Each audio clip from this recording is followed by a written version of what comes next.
Breaking news, isa na namang napakainit na tagpo ang nangyari sa loob ng Israel sapagkat ang Tel Aviv ay tinarget na naman gamit ang ballistic missile. Umabot na sa 20 ballistic missiles at mga drones ang pinalipad ng Houthi sa Israel mula noong March 18. Nagkagulo ng husto ang maraming mga Israelita sa Tel Aviv, nagtakbuhan at naghanap ng mga ligtas na lugar. Makapal na usok ang nasilayan sa kalangitan ng Tel Aviv. Nasaksihan rin ang mga pagsabog sa naturang kalangitan. Animoy kidlat na tumama sa isang lugar kasabay ng malakas na tunog ng pagsabog. Yun pala, inatake na naman ang Israel. Ano naman ang ginawa ng gobyerno ng Israel at ano ang ginawa ng United States of America at ano ang nangyari sa lugar ng Tel Aviv sa naturang pagsabog? Yan ang ating pag-uusapan sa videong ito. Pero bago ang lahat, huwag kalimutang mag-subscribe, sabay like na rin. Napakalaking tulong yan para sa aming content creators.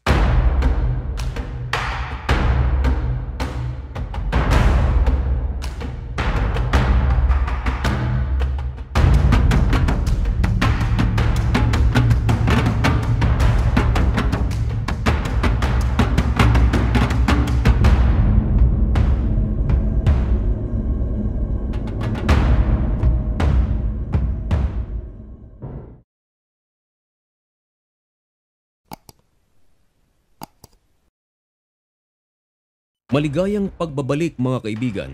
Kumusta na kayong lahat? Ngayon ay April 15, 2025. Isa na namang napakainit at napakabagong balita ang ating ihahatid sa inyo. Ito ay tungkol sa pinakabagong update na nangyari sa loob ng Israel sapagkat ang Ben Gurion Airport ng Israel ay tinarget na naman gamit ang ballistic missiles. Maging ang isa sa mga military airbase ng Israel na Isdot Mecca Air Base, nagtunugan ang mga sirena sa Jerusalem at sa Tel Aviv. Nagtakbuhan ang maraming mga Hudyo upang maghanap ng mga ligtas na lugar. Marami sa kanilang mga sasakyan ay kanilang iniwan sa kalsada upang magpunta sa mga bomb shelters nito. Ayon sa ulat, habang ang Israeli military ay naghahanda ng kanilang nuclear-capable Jericho missiles, bigla na lang umalingaw-ngaw ang kanilang mga sirena. Yun pala ay bigla na namang umatake ang Houthis ng Yemen. Ang balitang ito ay kinumpirma ng The Times of Israel. Pero ayon sa IDF, ang naturang mga ballistic missiles na ginamit ng Houthis ay matagumpay na napasabog ng kanilang air defense system. Ito yung mga pagsabog na nakita sa kalangitan ng Tel Aviv. Kitang-kita rin ang mga makakapal na usok. Ang mga debris naman na naturang mga ballistic missile, ang iba ay nalaglag sa mga safe na lugar, samantalang ang iba nito ay nalaglag sa ibang mga kabahayan. Nagdulot ito ng minor damage sa mga properties ng ibang mga Hudyo. Pero ang isa sa mga ballistic missiles ng Houthi ay nalaglag na lang ito sa open area at hindi na nagbigay ng pinsala sa mga Hudyo. Ayon sa pagsasalaysay ng IDF, ang naturang pag-atake ng Houthis ay halos magkaparehas lang sa nakaraang mga pag-atake nito at halos parehas lang din ang interception na nangyari.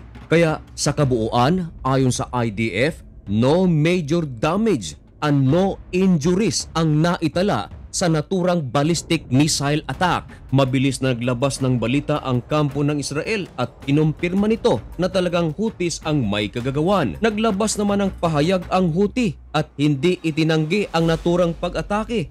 Inamin nito ang responsibility sa kanilang isinagawang ballistic missile attack. At ayon sa Houthi, target nila ang missile din ng Israel. Kaya lang, hindi ito nagtagumpay sapagkat napabagsak ito ng air defense system ng Israel. Napaulat din na sa Hebron area na nasa West Bank ay nabagsakan din ng mga shrapnel ng naturang ballistic missile. Kasalukuyan pang inaalam kung meron bang casualty o meron mga injury sa naturang pagbagsak ng mga shrapnels. Ngayon, ayon sa Houthis, hindi lang ballistic missiles ang kanilang pinalipad, kundi nagpalipad din pala ito ng mga drones at tinarget nito mga kaibigan ang Askelon.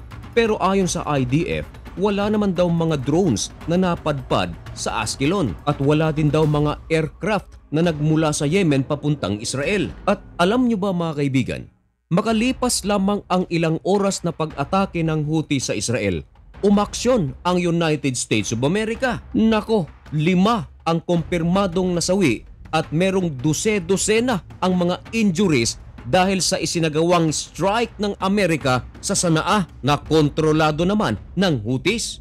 Ayon pa rin sa ulat ng The Times of Israel na ang naturang US strike sa Yemen ng Houthis, tinarget nito ang Al-Sawari factory na nasa Matna area o Bani Matar. Pinaniniwalaan na dito itinatago ang iba pang mga missiles ng Houthi at mga armas. At sa pinakabagong airstrike ng Amerika sa naturang lugar, umabot na sa 18 ang kumpirmadong nasawi at 13 ang mga sugatan. At hindi lang Amerika ang nagkumpirma nito, maging ang Houthi ay kinumpirma ang mga numero na inulat ng Amerika. Marami ang mga nagsasabi na tila may agreement ang Israel at ang Amerika. Dahil kung iyong mapapansin mga kaibigan, marami ng beses na umaatake ang Houthi sa Israel gamit ang kanilang ballistic missiles. Pero bilang lamang ang mga pagkakataon na ang Israel ay gumanti. Halos lahat ng mga pag-atake ng Houthi sa Israel, Amerika ang gumagawa ng paghihiganti. Ayon sa mga eksperto, may 2 bagay na isinasaalang-alang ang Israel. Una, marahil ang distansya nito mula sa Israel papuntang Yemen. At ang pangalawang bagay, marahil ay nakafocus muna ang Israel sa Gaza. Dagdag pa ng Israel na ang ginagawang mga pag-atake ng Houthi sa Israel ay isang paglabag sa international law, lalong-lalo na kung pag-uusapan ay aerial territory, sapagkat halos lahat ng mga ballistic missiles ng Houthi ay dumadaan ito sa aerial territory ng Saudi Arabia. Siya namang hindi gusto ng gobyerno ng Saudi. At katunayan, 3 beses na pumalyar ang pag-atake ng Houthi sa Israel.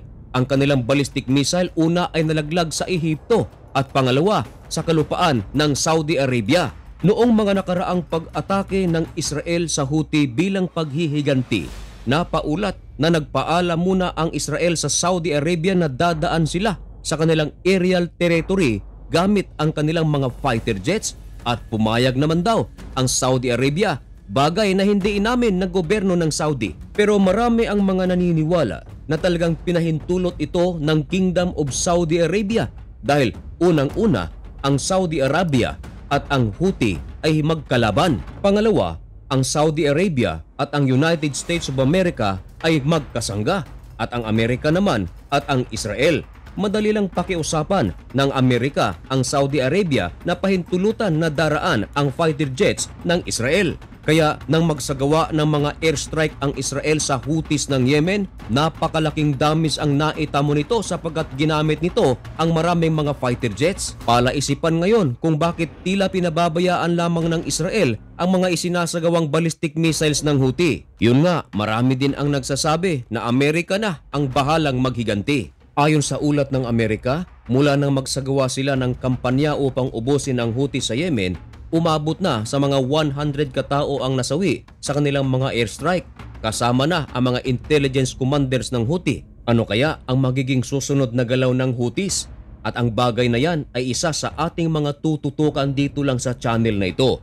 Kaya kung gusto mo ang ganitong mga content at bago ka pa lang sa channel na ito, baka naman pwedeng makahingi ng kaunting pabor. I-subscribe mo na ang channel na ito, sabay like mga kaibigan. At sa lahat ng ating mga kababayan sa Luzon, Visayas at Mindanao, sa mga OFWs na nasa Israel, sa Saudi Arabia, sa Lebanon, Jordan, UAE, sa iba't ibang panig ng mundo, maraming salamat sa panunood. May God bless you and thank you so much for watching. Goodbye!